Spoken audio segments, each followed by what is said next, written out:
जय श्री राधे कृष्णा। आप सभी का आपके अपने YouTube चैनल पर स्वागत है। आइए आज आप सब जानेंगे वर्ष 2025 में हरितालिका तीज का व्रत कब धारण किया जा रहा है। तो जानेंगे व्रत के शुभ मुहूर्त के बारे में, पूजन समय के बारे में, किस दिन व्रत को धारण किया जाएगा, इस दिन क्या करना चाहिए। तो आइए जानते हैं इन सब के बारे में। आप सभी भक्तों को हरितालिका तीज की ढेर सारी शुभकामनाएं। आप सभी के जीवन में भगवान भोलेनाथ माता पार्वती की कृपा से आप सभी को सभी प्रकार के सुख तथा समृद्धि की प्राप्ति हो। भाद्रपद मास शुक्ल पक्ष की तृतीया तिथि के दिन हरितालिका तीज का व्रत धारण किया जाता है। कहा गया है कि भाद्रस्य कजली कृष्णा शुक्लाचा हरितालिका। भाद्रपद मास की कृष्ण पक्ष में कजली तीज और शुक्ल पक्ष में हरितालिका तीज व्रत धारण करने के लिए बतलाया गया है। यह व्रत जो कि सौभाग्यवती स्त्रियों के लिए बड़ा ही पुण्य फलदायी माना गया है। इसे धारण करने से सुख सौभाग्य आदि में वृद्धि होती है, पुत्र धन आदि की प्राप्ति होती है तथा सभी प्रकार की मनोकामनाओं की भगवान शिव जी की कृपा से पूर्ति होती है। इस व्रत में विशेष प्रकार से जो कि भाद्रपद मास शुक्ल पक्ष तृतीया तिथि हस्त नक्षत्र हो तो उसमें यह व्रत बड़ा ही उत्तम माना गया है। इसमें मुहूर्त मात्र हो तो भी बड़ा तिथि ग्राही की जाती है।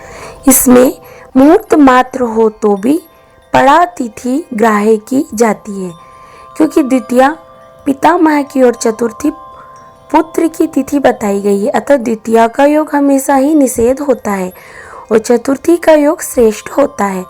शास्त्रों में इस व्रत के लिए तृतीया और चतुर्थी तिथि का ही माने बतलाया गया है। द्वितीया और तृतीया तिथि प्राप्त हो उस दिन व्रत को धारण नहीं करना चाहिए, बल्कि तृतीया और चतुर्थी तिथि मिल जाए वह व्रत धारण करना चाहिए। वह पुत्र की तिथि मानी गई है।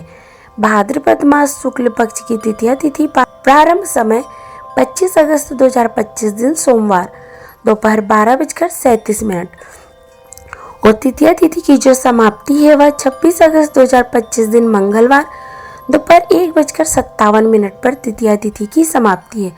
तो 25 अगस्त को जो कि द्वितीया और तृतीया मिला हुआ है, इस कारण से इस दिन व्रत धारण नहीं किया जाएगा।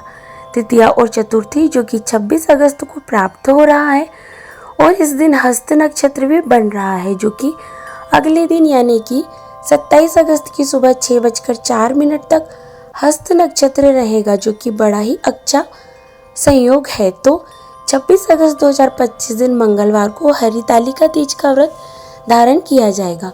26 अगस्त को ब्रह्म मुहूर्त का समय सुबह 4:27 से सुबह 5:12 तक रहेगा। सूर्योदय का समय सुबह 5:36, सूर्यास्त का समय 6:23 होगा।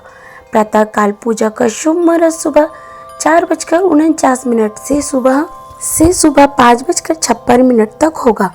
शाम को प्रदोष काल पूजा का शुभ मुहूर्त जो कि शाम 5:24 से शाम 7:24 तक होगा और दूसरा मुहूर्त जो कि शाम 6:49 से शाम 7:56 तक होगा। इस दिन शुभ चौगड़िया मुहूर्त का समय 26 अगस्त को जो कि चर लाभ और अमृत नामक शुभ चौगड़िया मुहूर्त होगा। सुबह 8:48 से दोपहर 1:35 तक। उसके बाद लाभ नामक शुभ चौगड़िया मुहूर्त शाम 7:47 से रात्रि 9:01 तक होगा। उसके बाद शुभ अमृत और चर नामक शुभ चौगड़िया मुहूर्त रात्रि 10:35 से रात्रि 2:48 तक होगा। राहु काल का समय 26 अगस्त को दोपहर 3:01 से शाम 4:47 तक होगा। राहु काल के समय के दौरान कोई भी शुभ कार्य या नया कार्य नहीं करना चाहिए, इस बात का ध्यान रखें। योग श्राद्ध होगा दोपहर 12:49 तक। उसके बाद शुभ योग होगा और नक्षत्र जो कि हस्त नक्षत्र अगले दिन सुबह 6:04 तक रहेगा। पारण का शुभ मुहूर्त 27 अगस्त को जो कि सुबह 5:40 से सुबह 6:48 तक होगा। इस व्रत को जो कि दिन रात्रि निर्जला रह करके व्रत धारण करने के लिए कहा गया है। इस दिन अन्न और जल दोनों का ही त्याग करना पड़ता है। बहुत सी जगहों पर जो कि सर्गी किया जाता है तो सरगी जो कि सूर्योदय से पहले ही कर लेनी चाहिए। सुबह 3:30 से लेकर के सुबह के 4:30 तक जो कि सरगी का काम आप कर सकते हैं। इस दिन व्यक्ति को दिन रात्रि निर्जला रह करके व्रत को धारण करना चाहिए। भगवान शिव, माता पार्वती, शिव परिवार का जो कि बालुकामयी प्रतिमा बना के पूरे विधि विधान के साथ पूजन करना चाहिए। इस दौरान भगवान का जो कि षोडशोपचार विधि से पूजन करें। पूजन में भगवान का ध्यान, आवाहन, भगवान को आसन प्रदान करें, पाद्य प्रदान करें यानी कि जल से आचमनी करवाए, फिर जल का अर्घ्य प्रदान करें, उसके बाद फिर जल से आचमनी करवाए, भगवान को पंचामृत से स्नान करवाए, उसके बाद सफ़ेद वस्त्र भगवान शिव जी को और माता पार्वती को लाल वस्त्र अर्पित करें, उसके बाद चंदन रोली अर्पित करें, माता को सिंदूर चढ़ाएं, सुहाग की वस्तुएं अर्पित करें, फिर अक्षत चढ़ाएं, पुष्पमाला चढ़ाएं, भगवान शिव को बेलपत्र, भांग, धतूरा, समी पत्र आदि अर्पित करें, माता पार्वती को बेलपत्र अर्पित करें, उसके बाद धूप और दीप दिखाए, अनेक प्रकार के नैवेद्य आदि का भगवान को भोग लगाए,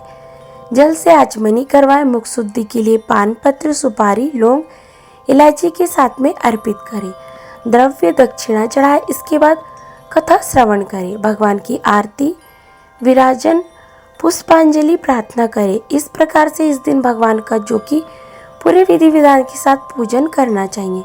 इससे सौभाग्यवती स्त्रियों का सौभाग्य अटल होता है, दाम्पत्य जीवन खुशहाल होता है, पुत्र पौत्र आदि की प्राप्ति होती है तथा भगवान शिव, माता पार्वती की अगर कृपा हो तो सभी प्रकार के मनोरथ की सिद्धि होती है।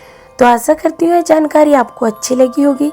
इसी प्रकार से ज्ञानवर्धक जानकारियाँ प्राप्त करते रहने के लिए, व्रत पूजा के बारे में जानने के लिए, कथा को सुनने के लिए चैनल पर अगर आप पहली बार आए हैं तो चैनल को लाल बटन दबा करके सब्सक्राइब करें, साथ ही बेल आइकन यानी कि घंटी को भी दबाएं ताकि मेरे वीडियो का नोटिफिकेशन आपको समय पर मिलता रहे। आप सभी सुखी रहे, स्वस्थ रहे।